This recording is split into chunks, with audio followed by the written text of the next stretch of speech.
And I'd like to lead off with the Pledge of Allegiance.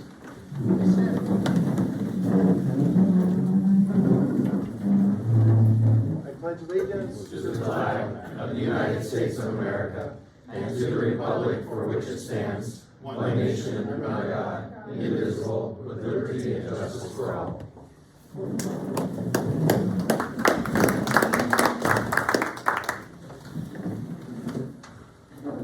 Well, folks, today, our guest speaker is our political consultant, Jeff Gibson. I'll introduce him in a little bit, but this is our opportunity to look at our legislative platform.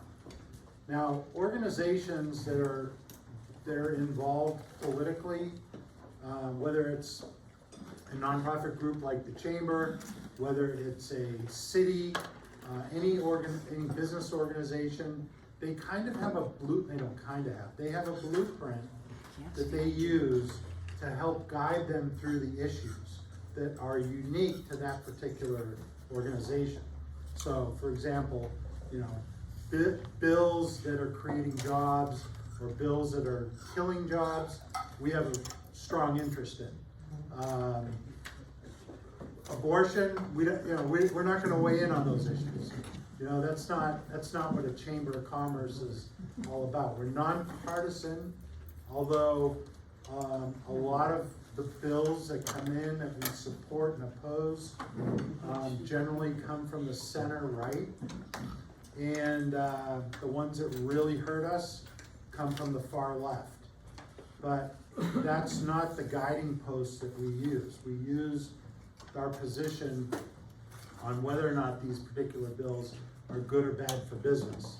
And that can relate to, and you'll see when we get into the platform, from energy distribution, transportation, housing, economic development, taxes, and all that. So today is our opportunity to review our current platform, look at some of the changes that we are wanting to implement, get any feedback from you.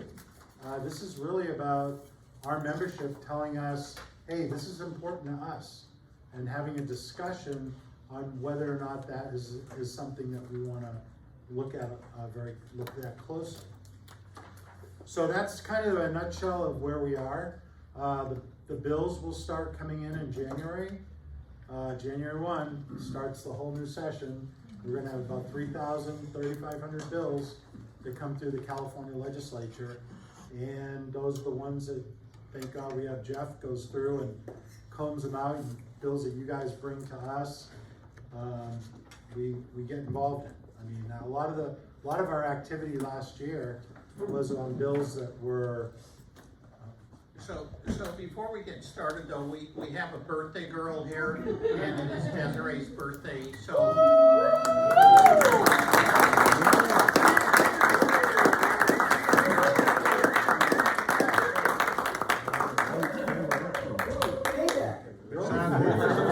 Yeah, she's only 4 years old.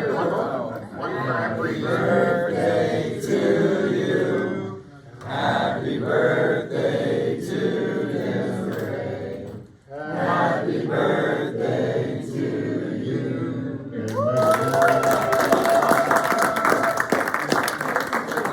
Desiree, do you want to give a talk? Do you want to give a speech? Speech.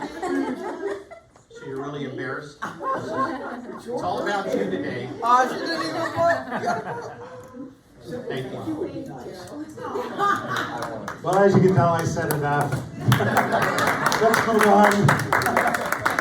Let's move on to bigger and better things. So we're going to do self-introductions. I'd like to start. I'll start with Jeff Gibson, and then Dean, our current chair of the board. Dean, if you can say a few words, if you want. You don't have to. And then our incoming chair, Dr. Peritano, and Dr. Peritano, if you can talk about the legislative dinner we had the other night, that would be great. So I'll start out with Jeff, and then we'll go this way, and then everybody can introduce themselves. You got what, 30 seconds? 15 seconds? Yeah. I'm Jeff Miller Insurance Agency. Jeff Gibson, Occidental Communications Group, consultant to the Chamber. Dean Safe, business owner in town and also chair of the board for Corona Chamber. What you said, Jeff, is right on as far as being non-political. You know, we are political in that as it relates to our businesses. You know, we want the best for our businesses and the business community. So in that respect, we are political, but taking sides is not our, is not something that we practice. So therefore you see, for example, representatives from both sides here, senators, Congress, and state senator, and the other, Sabrina Cervantes' office. So that's exactly what Jeff was talking about. Thank you, Dean. I'm Dr. Anthony Piratano with Integrated Medical Center, the incoming chair. I just wanted to briefly mention about our legislative gala we had last week. And I don't see too many familiar faces that were there, but it was, I've been at events, hundreds and hundreds and hundreds of events. It was one of the best events I've been to. We had local, state, and no federal. Correct. They were. Oh, that's right, yes, we did. So we had representatives on every level there to speak, with our ending speaker being America's Sheriff Chad Bianco. And it's hard to explain for those of you that were not there how well the night went. But I can tell you this, is these legislative efforts with these gentlemen here, this all costs money, you all know that, especially from the offices here. And that event did really well for us, better than we expected. So that was from how the night went. People reached into their pockets and wrote checks. You'll see this event next year again, and maybe something else prior to that. Participate, come to them, be there, because I'm just telling you, Bobby, even Bobby, when he got done, he had that Bobby smile at the end, and he hadn't even seen the numbers yet. So it was just such a good event. Please participate. The chamber will be much more active in these type of efforts next year, and you're here, so you're already participating, but keep it up. Thank you, Don. I'm Mary Arizona from the Riverside Sheriff's Association. Hi, I'm Jose Sanchez. I'm a family physician in town since 2009. Together with my wife, we have a small clinic right on Magnolia. She's not here today because she's seeing patients, so I was able to get away. But here for okay. Howdy folks, my name is Braxton DePatorum. I'm a field representative for State Senator Kelly Seahardo's office. Good afternoon, my name is Casey Deaver and I'm with the Senator Bill Saley's office. Hello everyone, my name is Jet Benavidez. I'm here on behalf of Congressman Ken Calvert. Hello everyone, Alex Lopez from the Office of Assemblymember Sabrina Cervantes. Hello, Mark Edwards, Empire Energy Solutions, local business owner. Good afternoon, Joel Roddick, independent agent with Half-Life. Good morning, Mario Felix from German Community Services. Good afternoon, everyone. Luis Cetina with the Metropolitan Water District. Good afternoon, Wayne Brown, the toll roads. We're glad to be here today. I'm David Daly. I'm a fiduciary financial advisor and very happy to be an ambassador with the Corona Chamber. Good afternoon, Donna Wright with Insperity. I'm a business performance advisor for them. Hello, I'm Christy with DFI, Di Girolamo Family Insurance. We are a family-owned insurance agency focusing primarily on property and casualty insurance. Hi, my name is Suzanne Pantoja, and I'm an HR consultant, and I own Integrated HR Consulting. Good morning, Solomon with Living Better 101. It's People's Credit Day. Hi everybody, Kaylee Coleman, Communications and Marketing for the Corona Chamber. Robert Yanez, Corona Chamber of Commerce Membership Development Coordinator. Desiree Ramirez, Vice President at the Corona Chamber of Commerce. Anthony Maldonado, Programs Coordinator at the Corona Chamber.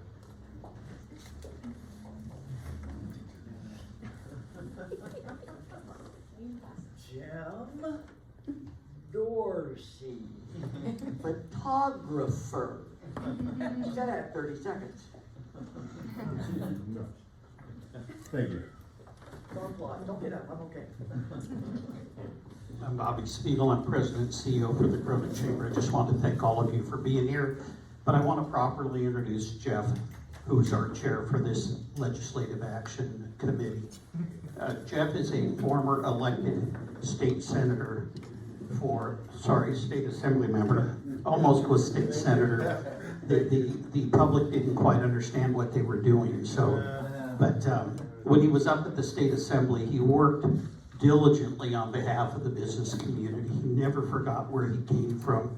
Prior to being a state assembly member, he was our city council member and a mayor, all along while running his business, a very successful brokerage firm with Farmers Insurance. Jeff, while he was in a public office, he always understood what each of you went through, because he goes through it on a daily basis. How does he make enough money to pay the electric bill or the utility bills, to pay rent, to employ people? And when he was up in the state of California, he would work with the different elected officials, many of them never ever owning a business, not understanding how difficult it was, but always was able to share wisdom with those individuals so they would better understand when they were introducing bills or when he was introducing bills, how did this impact a business and the importance of keeping the doors open for a business. So Jeff brings all that wisdom, and he now volunteers for us. He does not get paid for doing what he does, but he does it out of a passion and a love for all of you and for the business community. So ladies and gentlemen, please welcome our chair, Jeff Miller. I hate it when he does this. But thank you, Bobby. You know, for the record, if I had lost my 5th race, Jeff was responsible for getting me elected to the city council in 2000 and 2004. But my last race in 2012 against Richard Roth obviously didn't go in my favor. I've always said, if I'm going to lose to somebody, I am glad I lost to our current senator, Richard Roth. He's a good guy. He gets our issues. He balances both sides of the aisle as best as he can. And I always said, if I'm going to lose, I want to lose to a retired Air Force general. That's not bad on my resume. So, anyways, well, and Jim, it's Jim Dorsey, photographer extraordinaire. Don't forget the extraordinaire. Okay. Huh? Okay, so as I talked a little bit about Jeff Gibson, Jeff owns Occidental Communications Group. Jeff has had 35, 40 years experience in political campaigns, government affairs issues, local issues, state issues, federal issues. He was the author of Jessica's Law in 2006, which implemented tougher rules on where sexual predators could live when they were released out of prison. And Jeff is our political consultant. He guides us through this. And he's just a great friend of us and a great friend of ours and mine. And it's all yours, Jeff. Excuse me, did you say Occidental or accidental? Occidental. And that's no accident. Of the West. And that's no. There you go. Good job. Good one.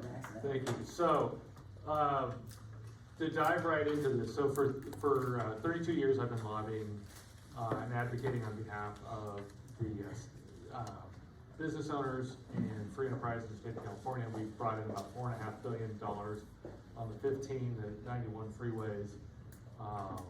And we've done that by pursuing a bipartisan approach.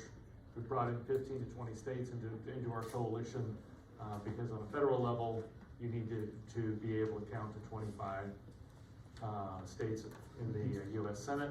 That's something that has always challenged us in the state of California because we see ourselves as being a singular entity in the state of California and that there are 49 other states, and 49 other states are more than happy to recognize us on the floor of the U.S. Senate as California is a singular entity, and that's basically a signal to the other 98 people in the room to vote against the state of California. So the state of California generally gets about 30 cents on every federal tax dollar that we pay. And the problem is not in the House, the problem is in the Senate. And so you have to build bipartisan coalitions, you have to continue to work on those things. When the nation turns, for instance, to ports, that means a lot to us here in the Inland Empire. Assemblywoman Cervantes, for instance, we've worked closely with on job training issues over the years. We work closely with basically every office, every elected office, going back to Jeff announcing that he had a can of paint in his car and could fix the 91 freeway. In its first iteration, back in 2000, to build a coalition to continue to improve our roads and continue to fight the 35-year backlog, where for 35 years we were building houses here in the Inland Empire, and building jobs here, but not building roads. So there are some specific challenges. When we started working, Bobby and I started working together, and with Jeff as well, and with Dean at that time as well. We decided that the easiest way to build a coalition, because a lot of chambers, a lot of groups like this, take a position on every bill. And so what ends up happening is you're heard on no bills whatsoever. And last year, I can say on behalf of the issues that we lobbied on, there was no other group that turned out more than 200 different pieces of testimony, whether it was in person, whether it was by letter, whether it was by email, whether it was by Zoom call. We turned out people at a level that almost no other chamber in the country turns out.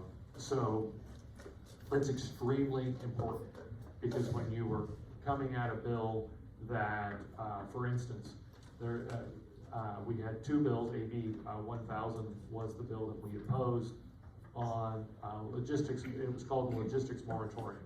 Well, that also eliminates Costco's in town. That also eliminates every single shopping center in town. That eliminates any business that has over 100,000 square feet that in any specific way accepts truck deliveries. And so that eliminates over 80,000 jobs just in this immediate area, because Corona very wisely, years ago, Bobby was in the room, Jeff was on city council, when Corona made the decision that we're going to not attract basic logistics warehousing type businesses. We're going to bring in smart manufacturers. That's when we started to work on job training issues. We'll get into that a little bit. That Assemblymember Cervantes has been very helpful with, Senator Roth, when Jeff was in Sacramento, specifically because at the time, and one of the things that really hasn't been felt by a lot of people in this room, was for the first 50 years of this area being called the Inland Empire, it was a manufacturing empire. And so you had Kaiser Steel Mills, you had Eagle Mountain as the largest single open pit mine of iron in the world. You had HMOs were actually invented in this county because of what was going on at Eagle Mountain. And so Kaiser, and what's become Kaiser Permanente, was invented here specifically because of that. Large scale air conditioning was invented in Riverside County specifically for the manufacturing base. So, but as air quality issues, as environmental issues, as state regulation, as national regulation came along, all of those had to literally be sold for pieces and broken up and eliminated. Well, that left an area in the mid-90s that was extremely depressed. And the only thing that was keeping the local economy going was the production of housing. And at the time, the cost of the production of housing did not allow for the production of roads. And there was no manufacturing base to pay for those roads, which gives you a 35-year backlog of houses being built, but no roads and then no jobs. And so with the reinvention of the Inland Empire over the last 20 years, with documents like this, we've been able to attract tens and hundreds of thousands of smart manufacturing jobs, where you have the same buildings that you could have a logistics space in, but as happens with Fender, for instance, their floor space changes seasonally. And so there's sometimes their floor space operates as a warehouse.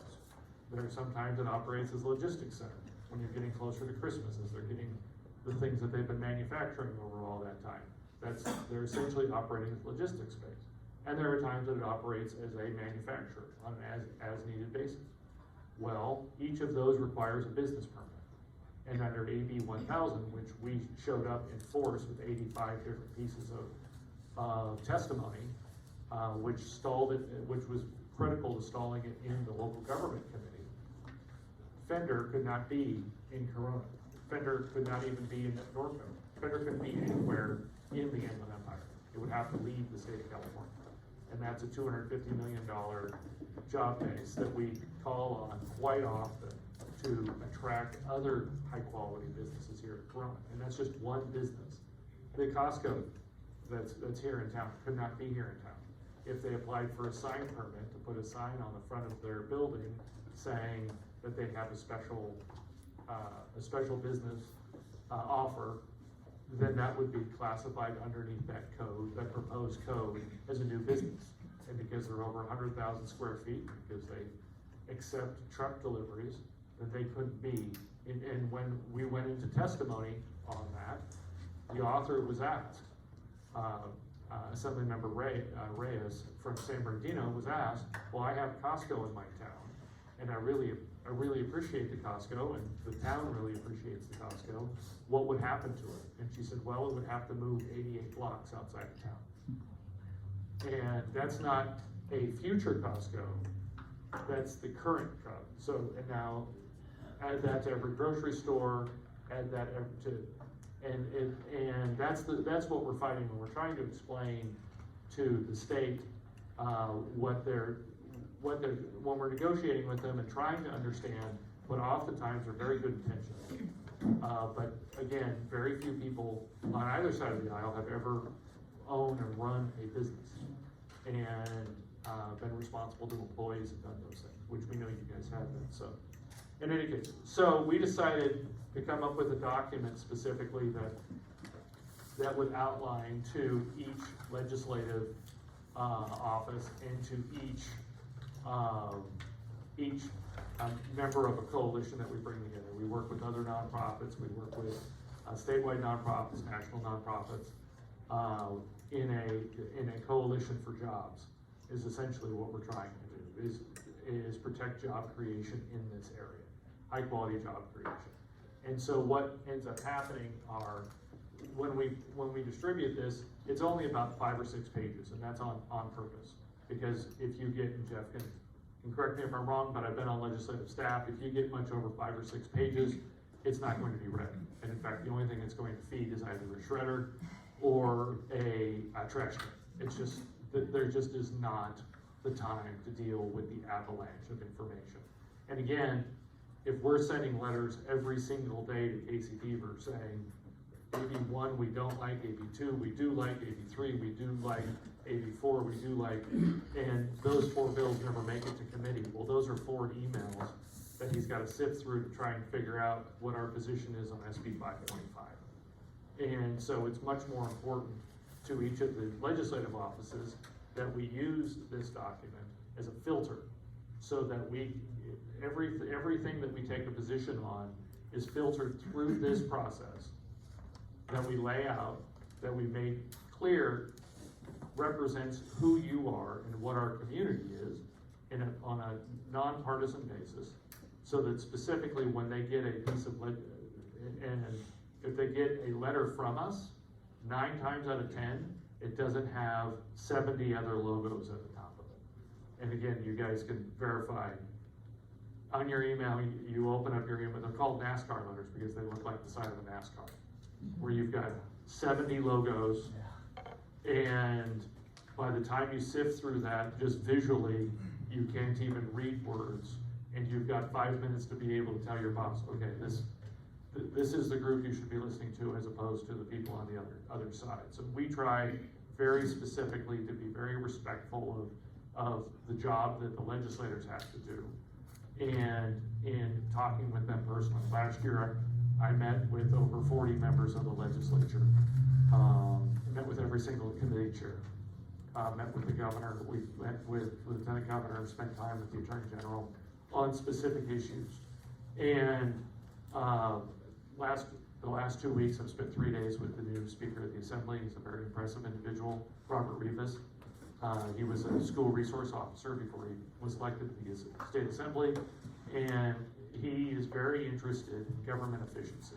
And so I've been talking a lot with him about the work that we did with Assemblymember Cervantes, essentially, on training smart manufacturing jobs, because he was a sponsor of the 1,000-foot barrier on logistics spaces, and saying it's not just about logistics spaces, it's about nearly every employer in Southern California.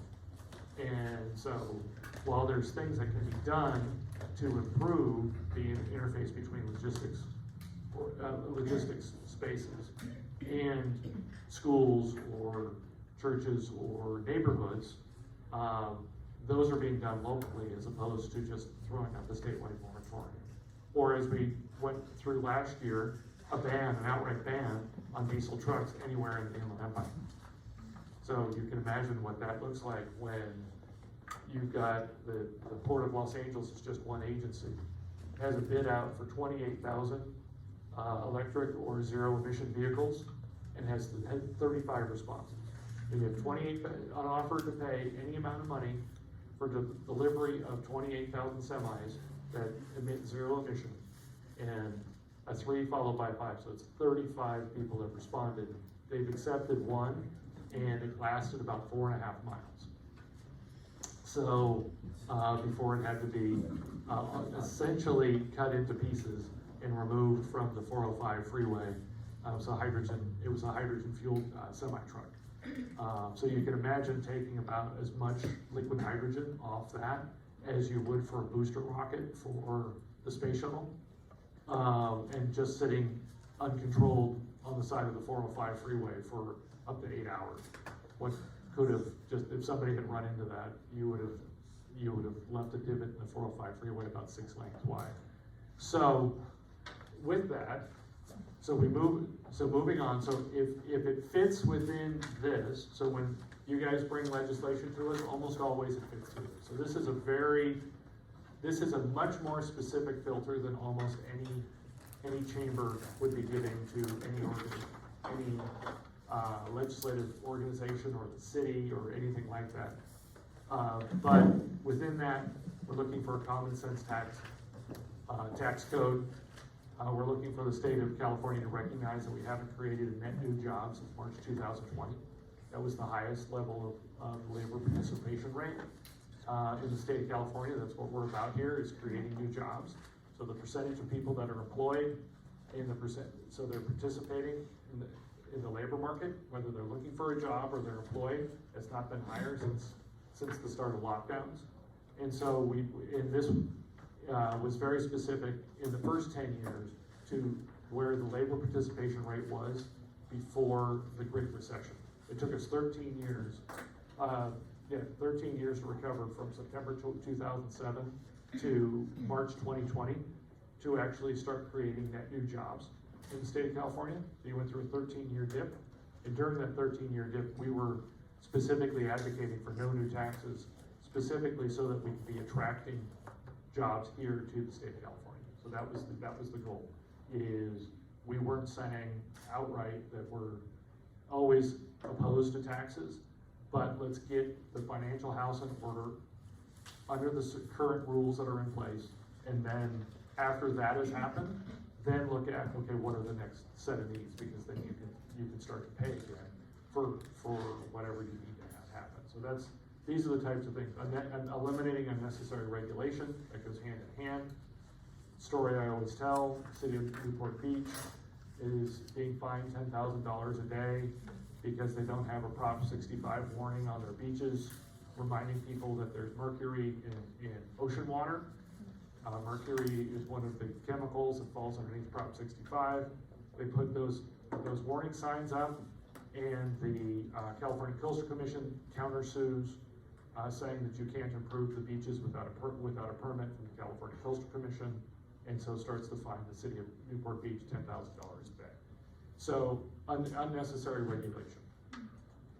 And then continue to achieve vehicle mile traveled reduction in the state, within within the city of Corona. So that's something that we've been doing since 2017, is tracking on a regular basis vehicle miles traveled reductions. That might not sound like anything to you, but it was absolutely critical to building the 91 and the 15, because under federal and state rules, you cannot build a road without proving on a piece of paper that it will actually reduce the number of vehicle miles traveled.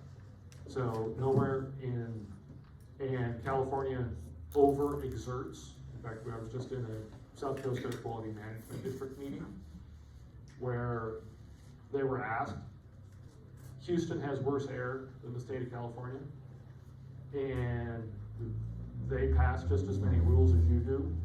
They get 3 times as much federal road money.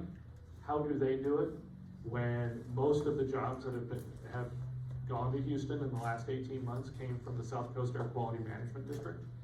And the South Coast Air Quality Management District said, well, if we don't overexert our rules, we are absolutely certain that the federal transportation system would stop funding California roads. And when asked a second time, saying, has that ever happened in American history? The answer was no. So we are exerting on ourselves a huge amount of regulation that in every other state sits on the books and it's on your honor. So I'm not advocating for more pollution. I'm just describing when you look around the country and say, well, wait, federal government reaches to Texas, it reaches to California. How does the money keep going to Texas and it doesn't come to California? That's why. And so it may be on the books in Texas, and that's all that's required by the federal government 9 times out of 10. So in any case, if you have any questions, do we have any questions? Yes. So when we show that we're reducing miles traveled on freeways, does that push us closer to the, in my opinion, ridiculous concept of paying per mile taxation when? No, what that is, yeah, I appreciate it. No, it's not. So what Saul's talking about is there was a pilot program that was disallowed in the city and county of San Diego, where you could voluntarily have a device that would track the number of vehicle miles you traveled, supposedly not where, but how many you traveled, and then you would be taxed per mile based on that. So it's not a toll, it's basically you would be paying your gas tax based on the number of vehicle miles you travel. Now what this gets to, Saul, is that you cannot build anything. You can't attract any business you couldn't redevelop this center unless you showed that your vehicle miles traveled would go down by redeveloping this center. So what we do is we track with businesses voluntarily how many jobs they're bringing into the area. There's a calculation that we developed with Caltrans some years ago on one of our Sacramento trips that was a groundbreaking calculation that essentially awards that business with a vehicle miles traveled reduction. And then as the city or the county goes through its process of approving businesses, they can say we have a track record of already having lowered vehicle miles traveled with businesses like this by 4 million vehicle miles traveled. So essentially there's a little bit of common sense here where you know if you hire someone from Corona for a job in Corona and they were originally going to Anaheim or they were going to Riverside or Ontario or outside the community, that they're going to be traveling less money. So that's really where that comes from. Appreciate that. I'm still curious if the other proposal is on the books statewide. Okay, thank you. Nope. Appreciate it. Is there something in that vein that's not necessarily about the distance traveled, but about congestion? So we measure it for the people, sure. So is it a measure of the vehicle miles traveled or the congestion? So we measure it based on 2 measures. So the first measure is vehicle miles traveled, because that's what government agencies are interested in for regulation. And so, and there's a calculation. A vehicle mile traveled is not precisely what you guys would think. It's a much more arcane and bureaucratic thing that we don't need to get into. What we do for our members and for taxpayers and for everybody in this room is we then use a calculation of what is the average speed of vehicles in the city of Corona. the Bureau of Labor and Statistics, the Federal Department of Labor, has that information based upon traffic reports. And so you multiply, you essentially determine what an hour of traffic is in the city of Corona. For Corona, for instance, during rush hours, during commute times, the average mile per hour in town is about 22 miles an hour. So if you save 3 vehicle miles, then you're saving that number of time of traffic. And that's what we've done, is because you don't want to get into the same conversation we're having right now if you only have 22 seconds to explain to your coworker or to someone why they should be involved in the chamber. And you can say, look, between 2017 and 2020, we saved 650,000 hours of traffic. Everybody understands what an hour of traffic is. Only bureaucrats really understand what a vehicle mile traveled is. You really have to dig into and walk through it 2 or 3 different times. So in any case, but very good question. Any other questions? All right, I've stunned you into silence. So moving on. So we achieve our purpose by monitoring proposals. We read through all 3,500 bills, monitor them, are in very regular contact with legislative leaders on the trends that they're seeing, but we don't bring all 3,500 bills to you because we would much rather, like I said, have a deeper dive, have a strategy. Really what this comes down to is this an issue that we can speak into or not? Is this an issue that's going to be moving through the legislature? Is this an issue that the governor spent a lot of time talking about? So you know that if it becomes a bill and makes it to the governor's desk, he's already made a commitment, whether he's going to sign it or not. So each of those, that's what the monitoring goes through. We sit down on a regular basis with leaders elected and appointed. We've done that for well over a decade and a half of sitting with almost every year. In Sacramento or Washington, D.C., we sit down with every single legislative leader from Riverside County and from Corona especially. We have meals with them. We talk over a very specific set of...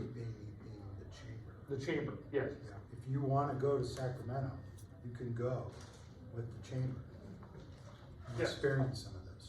Yeah, no, exactly. And we have a highly rewarded, I think we've had 6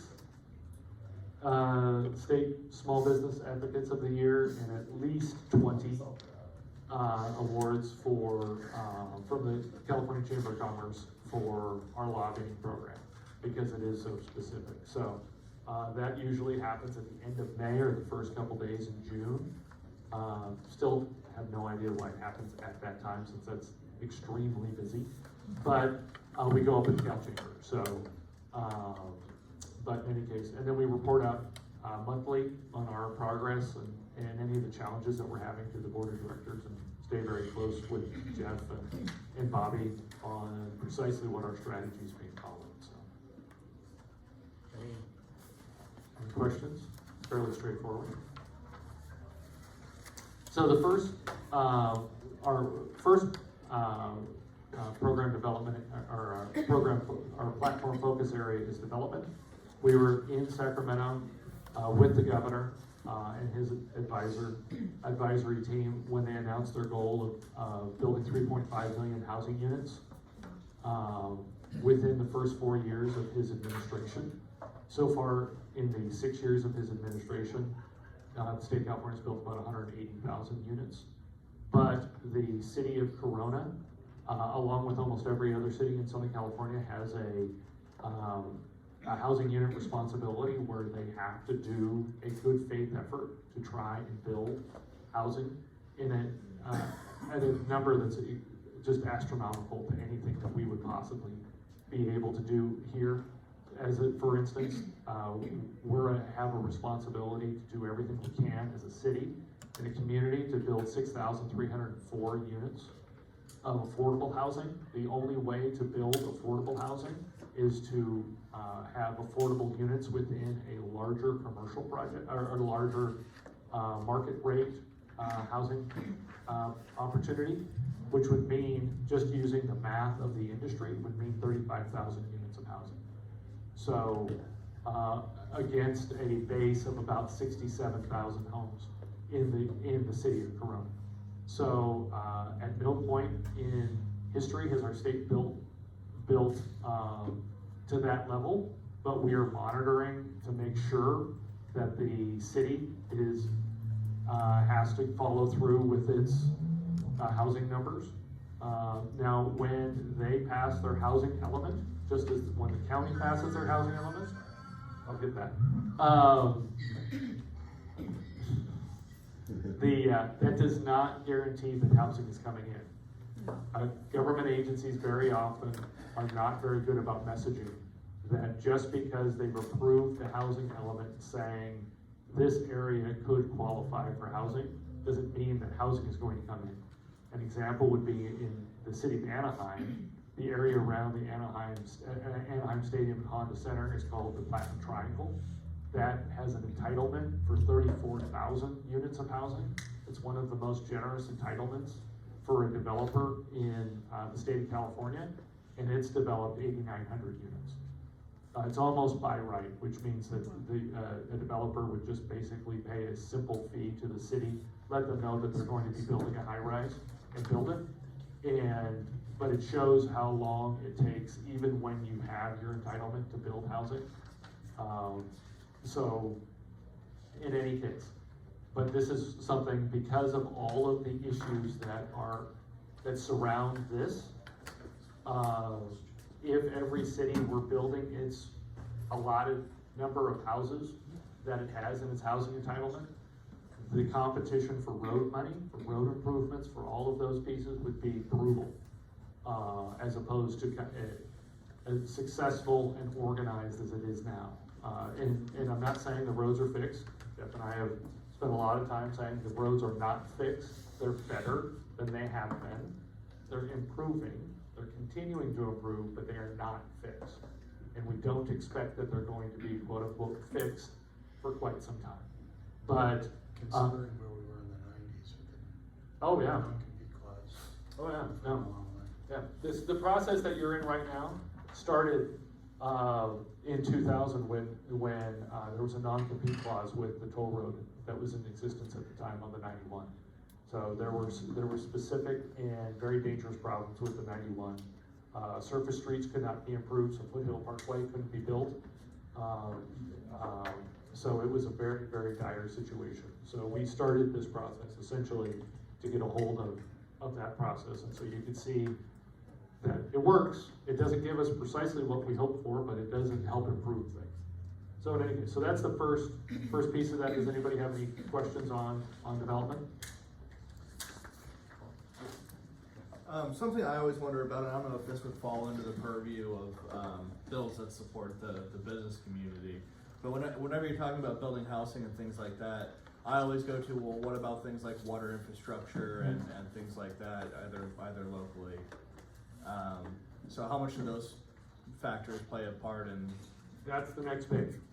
So we've got transportation, infrastructure, and energy. So we spent a lot of time on that too. But yeah, for an area to be approved for development, you have to show that you have at least a 20-year supply of water, which is another challenge out here. Is one of the things that very few people understand completely. Was going back 60 years ago, 50 to 60 years ago, all of the farmers in this area sold their grandfathered rights on surface water to Orange County. That's why every single channel from here to the California border is concreted up, because all of the water behind the Prado Dam, almost all the water behind the Prado Dam, goes to Orange County. And why the Santa Ana River is conformed the way it is. Part of that started as an effort to get a hold of the Santa Ana River, which still legally is the second most dangerous river in North America by death toll. But it killed hundreds of people in the 19th century and thousands of people in the 20th century with floods. And it was a very big situation. Well, Orange County also got all the surface water. So when it was building all of these concrete channels. So that makes it much more difficult to put in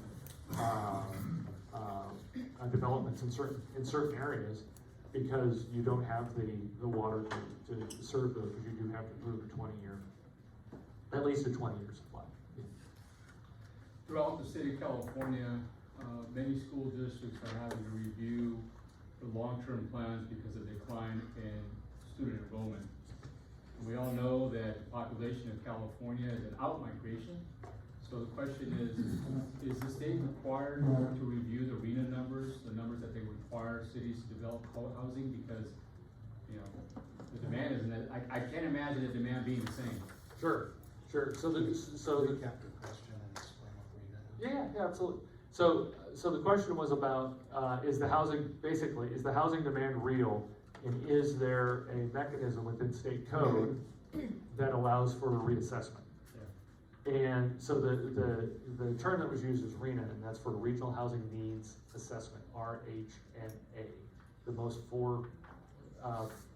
feared four-letter word in almost every city hall. No, so the cities have sued the state on their housing needs assessments from every single angle, and that was brought up as well. One of the few things that we point out in this package is that the state of California, just in the last 18 months, has lost 850,000 taxpayers in terms of population. So that's not citizens. That does not count children. That does not count unemployed people. That does not count anyone that's not participating in the labor market and paying taxes. Those are people that are paying taxes. Huge. Have left. Huge taxes. Mm-hmm. That's the largest out-migration from state to state in peacetime in the history of the United States. One of the largest out-migrations in peacetime history anywhere in the world, of 850,000. So, and that's in 18 months. So, it's a very difficult thing to deal with. It's something that we have seen be sustained. It's about 1.4 million. We lost a congressional seat this last time, specifically because of the out-migration. We're looking at now congressional negotiators have informed the state of California, if it doesn't change this status, we will lose 5 seats in Congress next time. And in fact, you could probably make an argument we should have lost a 2nd seat. But between the kind of squiggly close of when California got to close its census numbers 6 weeks before everyone else did. And it was the end, everybody else had to close on December 31st. So some states lost because people were leaving at the end of the year. And people were re-domiciling so quickly in the state of California that the Biden administration saw that California was going to end up losing an extra congressional seat and said, I think you've got a paperwork problem. Why don't you close October 15th? And in that period of time, 80,000 other people left, and that would have cost us a 2nd congressional seat. So it is a challenge. There's no state that has ever sustained 2 straight losses of congressional seats and ever had their economy recover. So if you look at the states that pretty continually lose population, they continue that trend. So in any case, so moving on. The 6,600 units for Corona, do ADUs fill that gap if that's? They do. They can. Well, it depends upon if the ADU is, so an ADU is an additional dwelling unit. So a unit that you can either subdivide your property and build a house in the back of your house, or you can actually subdivide your house. That depends upon a number of different things, whether you use union labor for it, whether it's open to either subsidized housing under federal Section 8, or it's considered affordable. So there's a number of, it's something that the state would hope to see happen, but it has to meet a number of different rules for the city to take credit for it. So the next. You you had a statistic on the out-migration of taxpayers. Is there a statistic on in-migration of non-taxpayers in California? I mean, how many, is there a statistic of how many we absorb into California that are non-taxpayers? If we're looking at how many people left that Sure. So the question is there a statistic on the in-migration or the essentially the birth rate of non-taxpayers? Well, that gets into schools where the school figures where school numbers are down about 250,000 students left at the first lockdown and never returned. So that would be about this and somebody's, feel free to correct me. I believe that would be the equivalent of the third or fourth largest school district in the state, just not coming back. And routinely, each and every year, you're losing about 50 to 60,000 school kids. So, which is, again, it's a top 10 size district. The overall population of the state is down about 1.3%. So the labor market is down about 4%. So you have a couple million people that are here that aren't part of the labor market, official labor market, or aren't going to school, but they're here. So they're being replaced, but they're being replaced by people that aren't participating in the labor market or going to school. So, but they're here, and you can come up with your own. And these are numbers again from the Biden administration's Department of Labor. So and we've had demographers come in, economists come in from the Bureau of Labor Statistics. They're career people, and they're very good at what they do.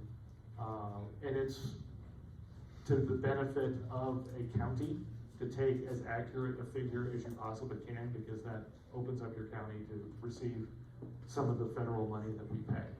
And so platform focus area on transportation, infrastructure, and energy.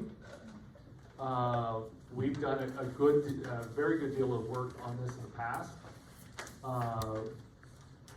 Just because the state of California is home to one of the largest oil reserves in the world. We have an oil reserve roughly equal to that of Venezuela. It goes from the Chino Hills to the Balboa Bay in Newport Beach, and then you can draw a straight line to Monterey. It's called the Monterey Formation, and then come straight down through Bakersfield. And when Governor Brown was allowing for exploration and oil pumping of that, which is completely and totally different than it's been in previous generations. But none of it is offshore. It is entirely onshore. 65% of the reserves are on areas that have already been disturbed by industry or have oil infrastructure on them. And most of that, energy could be gotten to with about 300 different wells going down or side to side by tens of miles. Where in previous years you would have had 30,000, 40,000, 50,000 miles. So it's an entirely different industry. We've done a lot of work on trying to get that at least maintained here in California, because you're looking at 250,000 jobs that brings in hundreds of millions of dollars a month to the state treasury. On top of that, California, the way we regulate ourselves is largely an energy island. We get a significant amount of the energy into the state of California from either Venezuela, Nigeria, or Russia. And I don't know of many people here who would stand up and say that those three countries, on a human rights record, on a civil rights record, on any sort, on an environmental record, are areas that we would be proud as Californians to say we're getting energy from the cleanest source.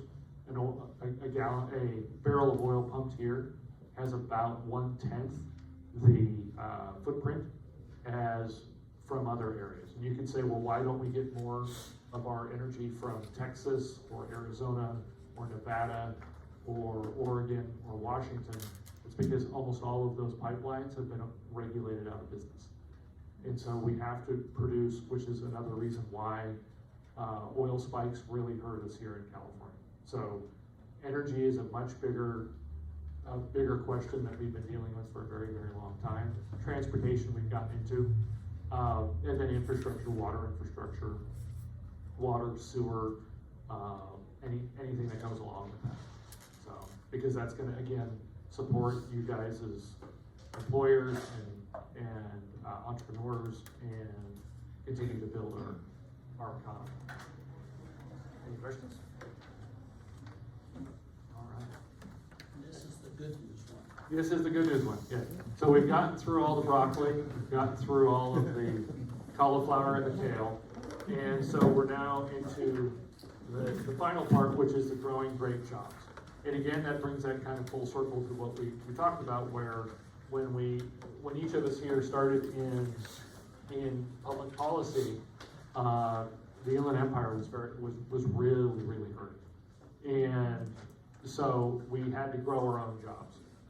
And so under that competition, that was where we went and focused on business attraction and retention. We're specifically not trying to attract jobs here, but we are trying to create an environment where people want to come. Bobby, one time, it was sriracha, wasn't it? Yes. Yeah. So the makers of sriracha were being chased at, what was it, Bellflower? Irwindale. And because of complaints about sriracha, and Bobby did what I think very few economic development officials would do. He went and testified, asking the city of Irwindale to relook at its regulations, and said essentially, I'll paraphrase you can say it, we would love for them to be in Corona. I'm not here to recruit jobs to our area at the expense of one of our neighboring communities, but I am here to advocate for the company and the jobs that they bring into this community and the culture that they have, that if you re-looked at your regulatory authority and prioritize jobs, that you would get a much better result. So, I mean, that's really been our approach, is we try and make this community as welcoming as possible to good quality jobs. And if people want to come here, and they are from another community, we're going to welcome them in. But we aren't going to set up a sign at Savi Ranch informing people that they could move to Corona. We're not going to be going through Anaheim with a bell saying, move here, move here, move here. So that's really what we're trying to do, is just make ourselves the best possible, our own advertisement for bringing in jobs. Then it comes to the cost of doing business, and that's both local, regional, and state, and that really involves having a high degree of back and forth with the city, because a lot of times cities do not realize that it's not the federal tax increase or the change in federal tax policy that you can amortize out over an entire year.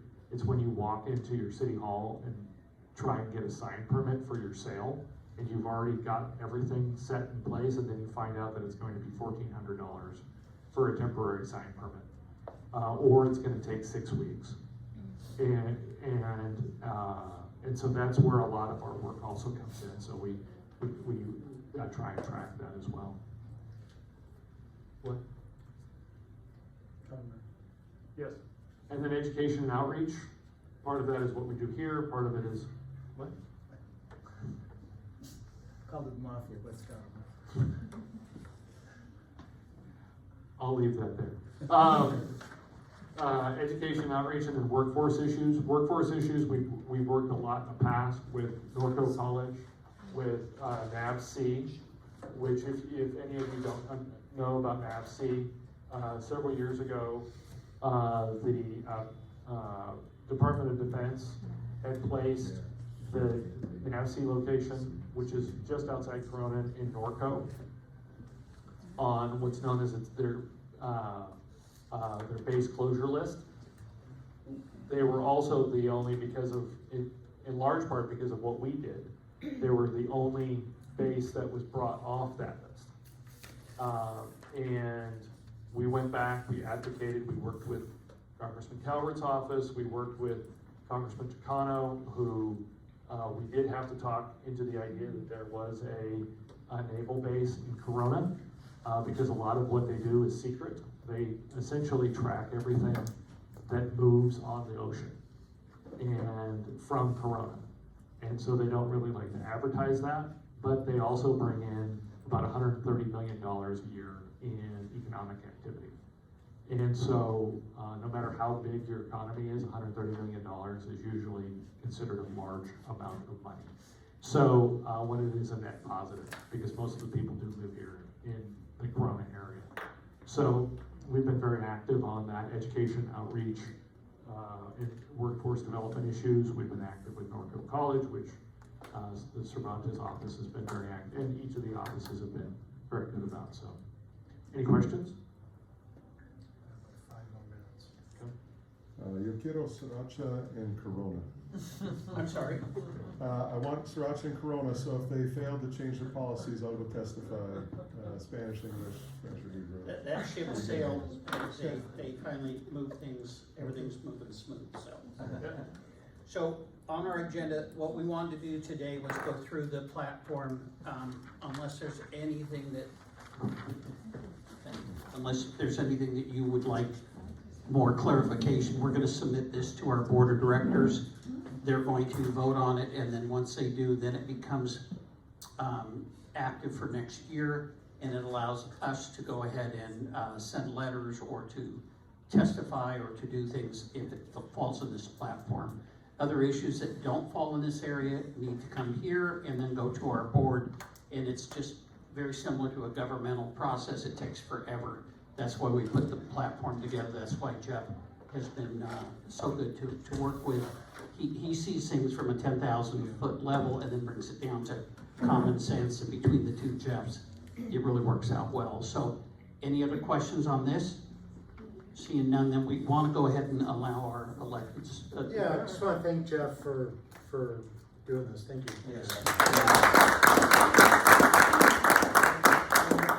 Before we adjourn, I'd love our reps to give any updates. I know things are probably a little slow right now, but I'm going to try and do this properly. I don't know. Jim, can you pass this on over? Or you want to come all the way up? Okay, why don't you guys come on up here? I'll take the mic back. Okay. Thank you. Thank you. Okay.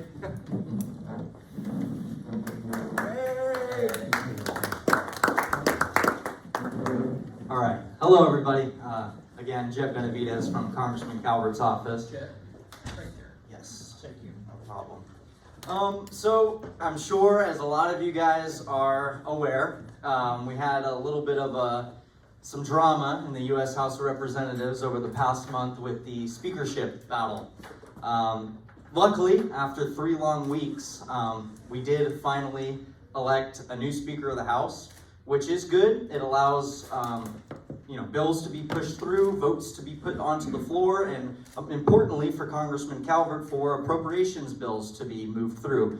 As Congressman Calvert, he sits as chairman of the Defense Appropriations Committee. His defense bill did finally get passed in the House of Representatives, so that's good. Yep, good stuff.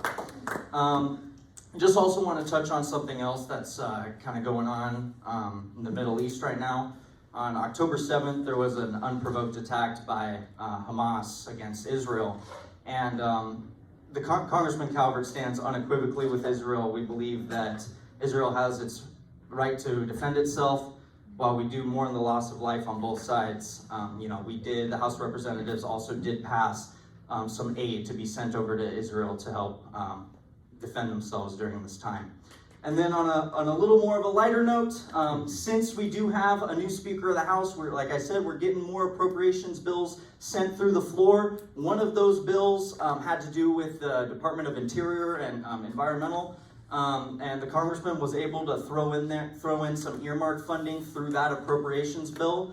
It's going to help with our local water agencies here, specifically EVMWD and EMWD. To help facilitate, just better water usage in the area, help us rely a little bit less on outsourcing from other places to bring water in.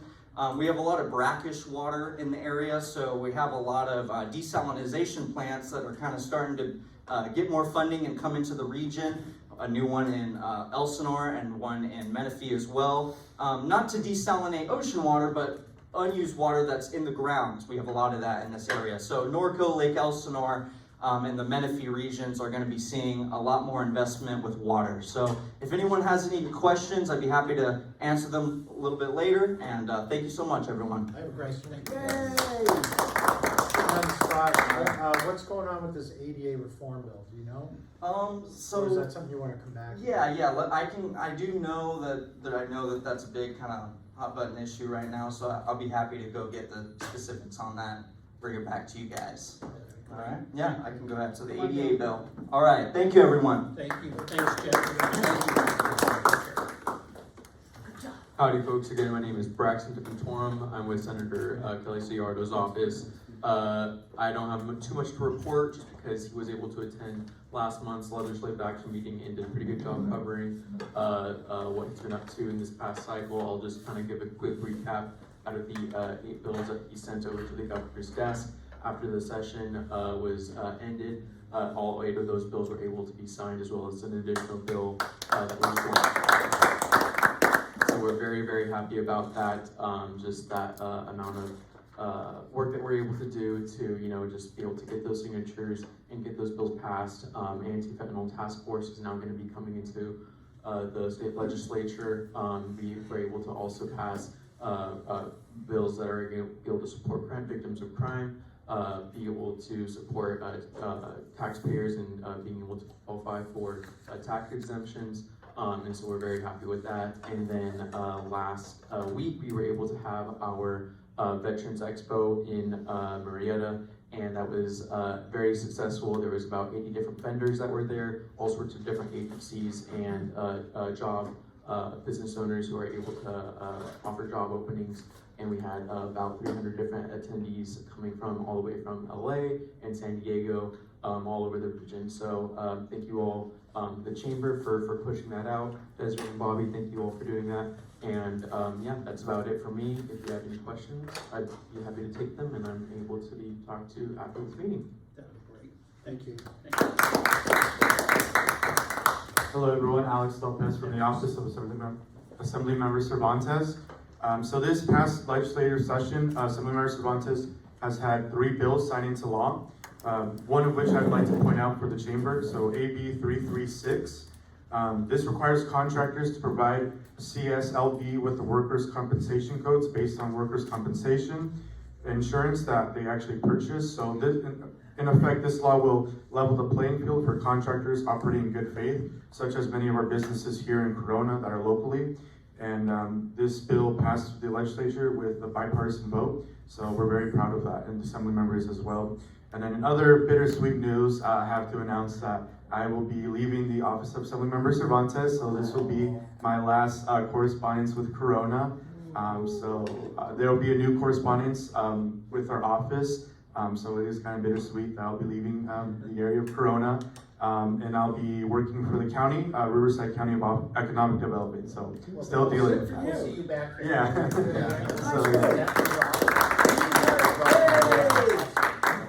Thank you, everyone. It's been a pleasure so far. Hello, everyone. I'll end it all for you guys. My name is Casey Deaver, as mentioned before, and I'm with Assemblyman Bill Staley's office. I first just want to start off and say thank you for those who attended, and thank you, the Corona Chamber, for helping set up our grand opening of our new office. Obviously, not too far here in Corona. We're very excited to be there. It's a fantastic space, and we love being obviously very close to Corona, as well as just much closer to our district in general, just being much more accessible and opportunities. So that's been fantastic. As Braxton and Alex have both mentioned, we're out of session right now, which I always like to say is the best time for the Sacramento legislature when no new things are going forward. So it's better for the public. Yeah, that's exactly. Yeah, it's better for the public. You don't have to worry about what's coming down the line. So we're getting ready to prepare for next year, so please feel free to reach out to us for upcoming ideas or anything like that. The only thing I want to cover really quickly is the Assembly is very focused on traffic and the roads and everything like that. We've had many meetings with RCTC, and Councilman Speak has been a big part of it. Came up to Sacramento, we met with like the #2 guy. So we're gonna continue to do that. There's some, I don't even know what's coming, but there's news that's coming that related to Calico and everything like that. So that's something we're very big on working on. So that's gonna be a continued focus for us. And so we're definitely excited for that. We know it's obviously a major issue. And that's kind of all I've got going on. And if you have any questions, like everyone else said, feel free to reach out to me afterwards. Thank you so much. Question from extraordinaire. Can I make a comment? Sure. Okay. So what I said earlier was kind of stupid, but you didn't start out like this, was the point I was making. I've known you since the beginning and helping him and helping us, but what you're doing now is so important, and I can't believe the things that you've gotten us out of or dodged bullets. So I, for one, know that I've seen you the whole time, and I'm glad that you made this business your business. Well, thank you. Appreciate that. We appreciate that. Yeah. Very nice. You kind of drifted into this, so. Exactly. Didn't we all? Don't we all? So I got another one. What? Saul? Yeah, thanks to Chad for announcing the Congressman's position on support outside our country. There is an event tomorrow night at the Corona Library, open to the public. It is the commemoration of Kristallnacht, which was the precursor to the Holocaust, November 9th of 1939. That's that generation's October 7th, so it's important to hear why we always want to remember and never forget. Encourage you to attend. Thanks. Thank you. Thank you, Saul. With that, anybody have anything else? I just want to personally thank the field reps for coming. I know it means a lot. It really does. That you guys have some input in what we're doing, and it shows that we're serious. We're serious about the work that we do, and please tell your bosses we appreciate their open lines of communication, and we're looking forward to continue working with them next year. Absolutely. Yeah. Yes. Dean? Next Thursday morning, November 16th, is our Chamber monthly meeting called Good Morning Corona. And this is honoring our veterans, so it's a great event, and if you can, please attend. If you need to register early, well, you need to register early now. See the Chamber staff sitting over there, and hope to see you guys there. So I want to clarify, anyone that knows anyone that has served? All veterans are free. There are guests. You, as a business owner, help defray those costs, but we would like to have as many veterans as possible. We are going to give them time on stage. It is pretty moving. We've been doing this for a number of years, and it's probably one of the best events around. So that's next Thursday morning, very early in the morning at Eagle Glen. Please see the staff in back there. I just want to close it out with saying what Jim said about you, Jeff. We so appreciate what you have done for us, and we know that we're probably like a pimple on an elephant's behind when it's concerned with the many clients that you have. We're a very small contributor to your financial wherewithal, but what you give us is the entire elephant at all times, and so we appreciate what you do. And to Jeff Miller, I thank you for being the chair for this committee, and it is a life sentencing that we've done on here, so you don't get to say no. The year's over, I can't resign. And Dean, I want to thank you for your leadership as our chair this year. We are going to have our installation on February 1st. We'll get you more information on that. We will not have a meeting in December for this committee. We're just kind of taking a break. But for members, we have a mixer coming up, and Desiree, that's on December 11th, is that correct? Monday. It's a Monday night. It's at ETC Sushi and Thai Bites. So you definitely want to reserve and get that taken care of. Please see Desiree for any of that. And you said you have cake? Is that what you've got? Yeah. So there's cake here to celebrate. We again wish Desiree a very happy birthday. She wanted to work today. She wanted to come here today. She did not know we were celebrating all day with her. But, happy 21st of something. So Anyway, on behalf of the chamber, thank you all for being here. I want to thank all of you for taking time out of your schedule to be here, and we look forward to hosting something in January.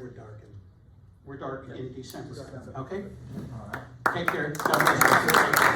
And Anthony, thank you for setting all this up. Appreciate it.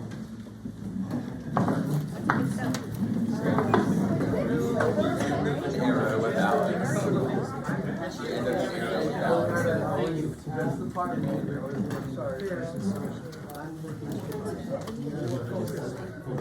And I told them that.